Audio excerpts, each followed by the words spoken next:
Hello mes amis, ici José de Loavita. Aujourd'hui je vais vous parler de quelque chose très important pour nous. Comment nos motivations et nos pratiques vont définir notre avenir. Faire des choses qui n'ont pas d'importance, par exemple, ça nous demande beaucoup d'énergie. C'est important de trouver, par exemple, un sens à nos activités et à nous fixer des objectifs qui vont correspondre à ceux qui comptent le plus pour nous. Et cette motivation qui vient depuis l'intérieur, motivation intrinsèque, oui, est la forme de motivation la plus puissante, authentique, qui se produit quand on adopte ces comportements qui correspondent à nos valeurs. Par exemple, un étudiant étudie pourquoi? Parce que il a besoin de ça pour sa réussite et considère les études comme faisant partie de qui il est. Comment est-ce qu'on peut faire tout ça? Alors, la première chose, il faut avoir la motivation. Alors, atteindre un objectif, c'est comme ça nous demande un certain niveau de motivation. Et la motivation, c'est cette force qui nous permet d'agir pour atteindre un objectif. Et nous permet aussi de continuer lorsque, par exemple, des choses sont difficiles.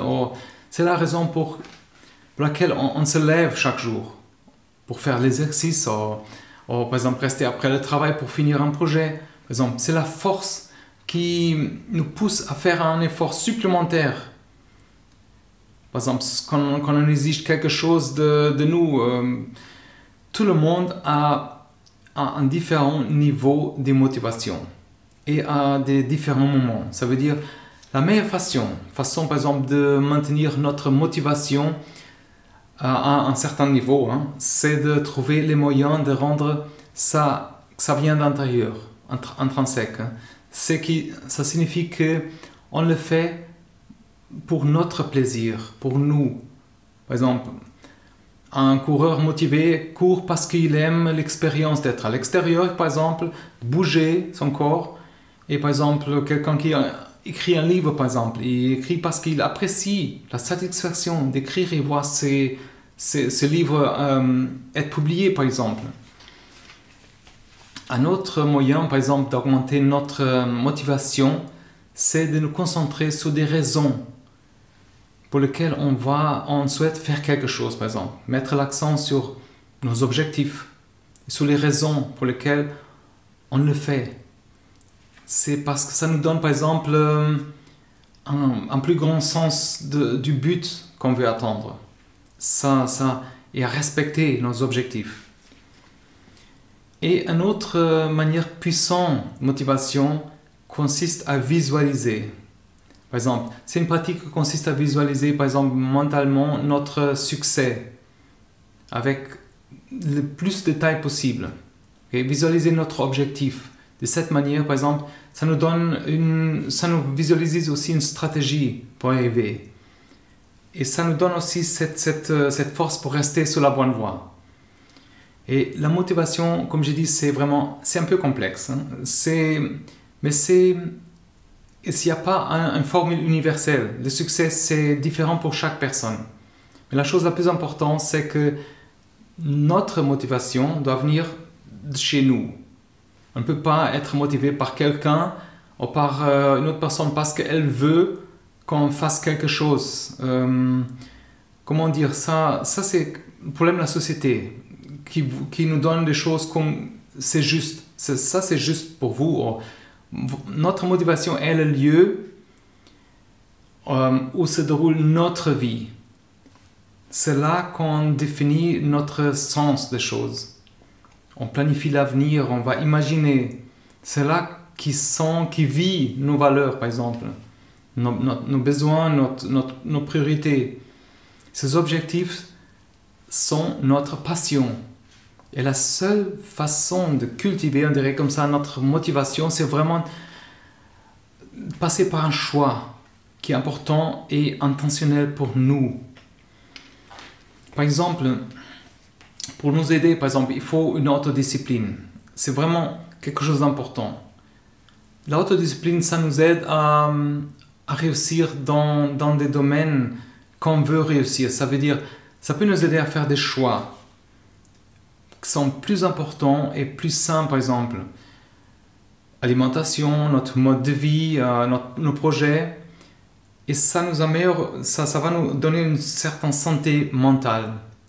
Ça nous conduit à des meilleurs résultats scolaires, par exemple, de projets, de carrière. Ça nous donne aussi une grande indépendance. Mais on doit la pratiquer, par exemple, jusqu'à ce que ça devienne une certaine routine. Faire des petits pas et intégrer, par exemple, dans notre routine quotidienne, par exemple, ça va développer cette autodiscipline. Ça veut dire on sait comment gérer les choses. On a une mesure d'atteindre, par exemple, nos objectifs, nos grands objectifs, par des petits objectifs qu'on a fixés.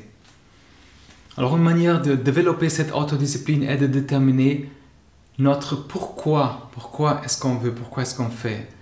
Si on a une raison claire, pour laquelle on fait certaines choses, c'est beaucoup plus facile à se tenir à ça. Par exemple, si on essaye de perdre du poids, c'est peut-être plus facile de résister à la tentation de manger quelque chose parce qu'on voit les avantages à long terme, au lieu de cette tentation physique immédiate. Okay? En plus, par exemple, d'avoir cet objectif clair, c'est important aussi d'avoir un partenaire à qui on peut être rendu responsable, par exemple. Ça peut nous garder parler à quelqu'un, ça nous garde sur la bonne voie parce qu'on doit quand même rendre des comptes, on dirait comme ça. Alors, l'autodiscipline, c'est pas facile. Mais ça vaut la peine, ça vaut vraiment la peine. Il ne faut pas oublier qu'il faut être patient et travailler dur chaque jour pour atteindre nos objectifs. Alors, l'autodiscipline est vraiment la capacité de se corriger, de réguler dans le but de faire mieux et contrôler ses émotions, son comportement. C'est la capacité, c'est important pour nous aider à atteindre nos objectifs et devenir vraiment la personne qu'on veut devenir. Okay? Alors, la motivation, c'est la raison pour laquelle on doit faire quelque chose. Et l'autodiscipline concerne la manière de le faire. Ça veut dire les deux fonctionnent un avec l'autre. La motivation, c'est notre inspiration initiale au début, qui nous permet de démarrer quelque chose. L'autodiscipline nous permet de continuer. Lorsqu'on est fatigué, on perd notre motivation. Alors pour développer cette autodiscipline, on doit commencer à nous fixer un objectif clair, vraiment, et avoir un plan. Après, il faut s'engager. Ça veut dire on doit aussi se récompenser. Chaque fois qu'on va réussir quelque chose, ça veut dire offrir quelque chose de plaisir. Chaque fois on termine un petit pas, un exercice, ça va donner cette courage de poursuivre notre discipline. Okay? Bien sûr, tout ça, c'est lié à une gestion du temps. Travailler d'une manière plus intelligente, on dirait, plus efficace pour atteindre nos objectifs. Et ça aussi plus rapidement. Alors, cette gestion du temps, ça va aussi diminuer notre niveau de stress et ça va améliorer aussi notre productivité. Ça va nous aussi aider à se sentir plus accompli, mais c'est important de comprendre que travailler dur et plus longtemps va pas nécessairement augmenter nos performances. Mais pour augmenter notre productivité, c'est utile de créer par exemple un horaire et planifier chaque jour. Une bonne façon de le faire, par exemple, c'est noter qu'est-ce qu'on doit faire chaque jour sur une liste et donner les priorités à ça. Après, on peut utiliser des outils comme un calendrier, un minuterie par exemple, pour suivre notre progrès. Alors, avoir un plan clair, c'est important pour chaque journée, pour ces tâches qu'on doit accomplir. Ça fait aussi économiser du temps parce qu'on se distrait moins, notre énergie est plus concentrée sur ça, sur ces tâches. En plus, créer un plan ici, c'est aussi utile d'organiser plus le possible notre travail, notre vie personnelle. Par exemple, on peut réduire la quantité de paperasse et gérer des choses en classant des documents et faire, par exemple, automatiser certaines choses. On peut, par exemple, éliminer des distractions, mettre notre téléphone en silence, par exemple, éviter d'aller sur les réseaux sociaux. On peut aussi télécharger des outils qui vont bloquer, par exemple, certaines choses. Et pour travailler sans interruption. On peut aussi regrouper des choses. Par exemple, on peut regrouper, si on reçoit beaucoup de messages, regrouper les choses et faites d'un coup, par exemple, des documents, faites d'un coup les choses au lieu de faire petit à petit, parce que chaque fois on interrompu et après ça nous donne aussi, ça nous fait perdre du temps jusqu'à on soit dedans, nouveau, dans ce projet. Je sais que c'est pas facile d'être productif, vraiment pas, mais c'est vraiment super important pour avoir ce mode de vie qu'on veut pour réussir. Alors, il faut essayer plusieurs techniques et voir comment est-ce qu'on peut gérer notre temps. C'est important de comprendre que la meilleure solution pour une personne, c'est pas la meilleure solution pour une autre personne. Okay? C'est important de trouver son équilibre. Alors, j'espère que c'était vraiment important pour vous d'entendre ces choses. Ça va vous aider. Laissez-moi savoir dans les commentaires. Aussi, dans la description, j'ai des links. Aussi, vous pouvez, par exemple, aussi abonner à notre newsletter dans notre blog, Lovita. C'est envoyé une par semaine. C'est en anglais, mais c'est en anglais facile. Mais je peux vous y répondre aussi en français. Laissez-moi savoir. C'est vraiment le but, c'est vraiment de mettre les idées en place. Il y a des exercices, ça va nous aider à développer nos idées, des opportunités. Laissez-moi savoir.